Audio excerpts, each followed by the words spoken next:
गुरुदेव आजकल यूट्यूब पे, इंस्टाग्राम पे हर जगह 11-11 का कॉन्सेप्ट चल रहा है। ऐसा कहा जाता है कि 11-11 होने पर आप जो भी माँगोगे वो आपकी विश पूरी हो जाएगी। गुरुदेव क्या यह सच है? कृपया इस पर प्रकाश डालें। असल में जो यूट्यूबर हैं, जो ब्लॉगर हैं, जो अंक बनाने वाले हैं, जो चैनल वाले हैं, जो मीडिया वाले हैं, जिस चीज़ में उनकी दिलचस्पी है वही तो दिखाएँगे ना। वही चीज़ फिर प्रसारित होगी, वही लोगों तक पहुँचेगी। लेकिन ये कुंभ नहीं है। 50 करोड़ लोगों ने 50 करोड़ लोगों में से 5 लोगों ने तो ये किया। लेकिन वो 50 करोड़ लोगों ने क्या किया? वो गौण है, वो नगण्य है। तो ये जो आधे से ज़्यादा जो बेरोज़गार महिलाएँ और बेरोज़गार पुरुष हैं, वो तिलक-विलक लगा के, गले में गमछा डाल के वो शुरू हो जाते हैं। कोई ज्योतिषाचार्य हो जाता है, कोई वास्तुविद हो जाता है, कोई कुछ हो जाता है।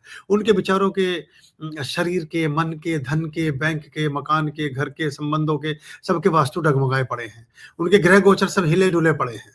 कोई शराब पीने की वकालत कर रही है, कोई कुछ और बोल रहा है। मुझे लोग आप अंक में वो भेजते हैं उसके अंश। ये सब मूर्खतापूर्ण चीज़ें हैं कि अच्छा बादाम थोड़े दिन चलता है, आपके मनोरंजन का कारण है बस। ये नैकनी आवाज़ से गाने वाला 1-2 साल चलता है, फिर सब जो शाश्वत सत्य है, वही सदा सर्वदा रहता है। इनकी कोई उपादेयता नहीं है, इनकी कोई ज़िम्मेदारी और गंभीरता नहीं है। ये थोड़े दिन के लिए कुछ चीज़ें क्रिएट करते हैं, फिर वो चीज़ें गायब हो जाती हैं।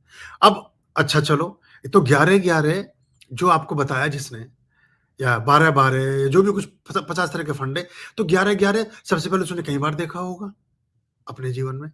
उसे फिर ये अंक बना के और लाइक्स की भीख माँगने की और लोगों से सब्सक्रिप्शन की भीख माँगने की और लोगों से पैसा माँगने की और शुल्क लगाने की और 10 चीज़ की क्या आवश्यकता है? और 11-11 जिस दिन उसके पास आया था, उस दिन ही देश का राष्ट्रपति होके बैठ जाता वो। कुछ करने की ज़रूरत ही नहीं थी उसको कुछ भी, किसी भी चीज़ की आवश्यकता नहीं थी। उसे रील बनाने की भी क्या ज़रूरत थी फिर? वो तो फिर सबसे बड़ा या बड़ी दुनिया की सेलिब्रिटी हो जाती, उसके 11-11 तो पूरा हुआ नहीं। आपका 11-11 कुछ नहीं होगा, आपके जेब से 11-11 रुपए ज़रूर निकालता रहेगा कोई, या 11-11 हज़ार निकालता रहेगा। ये लोगों को लोग असल में चाहते भी ऐसा ही है। उनको कुछ ऐसे शॉर्टकट से, कोई फंडे से, कोई जादू की छड़ी से घुमा दे और आप एकदम से जो श्रेक मूवी की वो नीले से कलर की हीरोइन है, आप एकदम सुंदर राजकुमारी बन के खड़ी हो जाएँ। ये सिर्फ़ फैंटेसी और फ़िल्मों में होता है, जीवन में ऐसा नहीं होता। अगर ये सत्य हमें समझ में आ जाए तो फिर बात ठीक हो जाती है। और हमारी रुचि भी मनोरंजन में ज़्यादा होती है और ऐसी चीज़ों में ज़्यादा होती है, तो हम उसको देखने लगते हैं। तो 11-11 जब उसको मिला था, उस दिन ही अपने अपने लिए कुछ बड़ा काम कर लेते वो। फिर ये सब करने की ज़रूरत ही नहीं थी। ये इतनी ना रील बनाने की ज़रूरत थी, ना लोगों को समझाने की ज़रूरत थी, ना कुछ करने की ज़रूरत थी।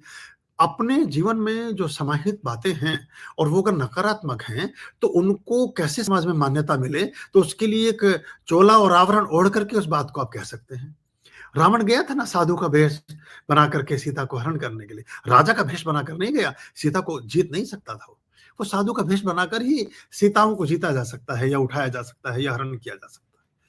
तो ये अगर बात समझ में आए तो ठीक है, थोड़े बहुत दिन दिखते हैं फिर सब गायब हो जाते हैं। ये बरसाती मेंढक हैं, इनके ज़्यादा चक्कर में मत पड़िए ना, इन चीज़ों से कुछ होता जाता है ना इनका कोई औचित्य है। चैनल वाले भी अपने लाइक्स, अपनी सब्सक्रिप्शन, अपनी कुछ चीज़ों को करने के लिए इन चीज़ों को करते हैं। उन्हें खुद ही नहीं पता बेचारों को कि कहाँ क्या हो रहा है। पिछले 25 वर्षों का इतिहास देखिए, बड़े-बड़े चैनलदां जेलों में बैठे हुए हैं या बड़े-बड़े जो मीडिया टाइकून थे, वो कोर्टों के और जेलों के चक्कर काट रहे हैं। और जो बहुत सारे ज्योतिषी और बड़े-बड़े लोग थे, उनके भी जीवन में ऐसे ही कई काल की जो मंडलियाँ हैं, वो मंडरा रही हैं।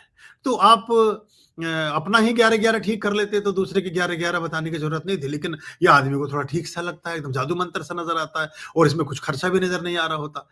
ऐसी चीज़ से कुछ कभी होता नहीं है।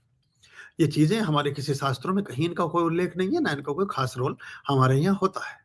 पर हम भी एक्चुअली हमें ये चीज़ें लुभाती हैं। हमें ये कलंदरपना, जादूगरापना अभी बहुत सारे ऐसे लोग अब सड़कों के किनारे मजमा और मेला लगाने वाले लोग तो खत्म हो गए। वो चैनल पर बैठ गए हैं कि ये बीड़ी कपड़े का साँप बीड़ी पिएगा। वो कभी पी ही नहीं सकता है। पूरा मजमा खत्म हो जाता है और वो कपड़े का साँप वहीं बैठा रहता है। वो बीड़ी पी ही नहीं सकता, कपड़े के साँप ने कभी बीड़ी पी ही नहीं। पर ये लोगों का थोड़ा समय पास हो जाता है उसमें।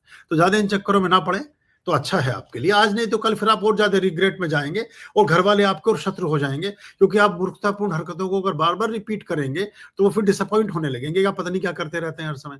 किन चीज़ों में पैसा खराब कर रहे हैं, किन चीज़ों को लगा रहे हैं। और लाइफ इज़ टाइम, अपने टाइम को व्यर्थ की बातों को भी मत देखिए। मुझे कभी-कभी आश्चर्य होता है, लोग मुझसे पूछते हैं कि आपने ये वाली मुझे उन चीज़ों का कोई ज्ञान नहीं, मैंने कभी देखी ही नहीं एक्चुअली।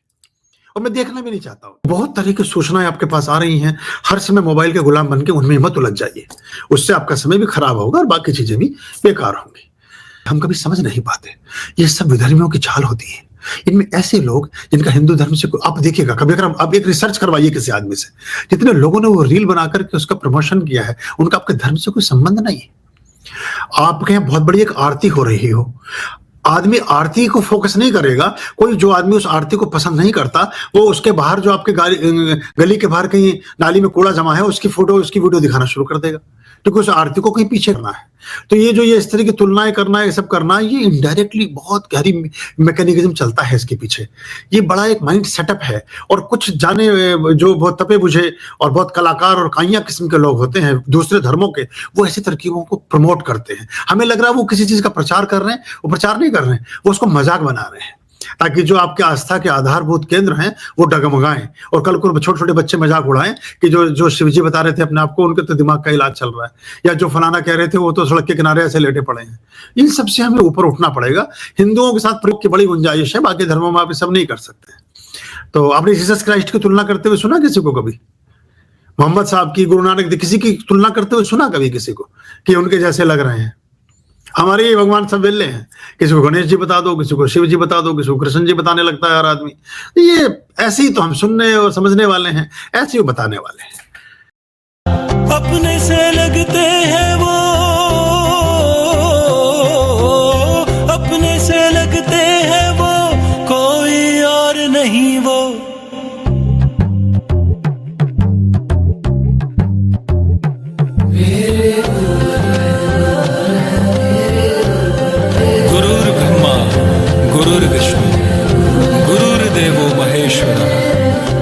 साक्षात परब्रह्म तस्मै श्री गुरुवे नमः, तस्मै श्री गुरुवे नमः।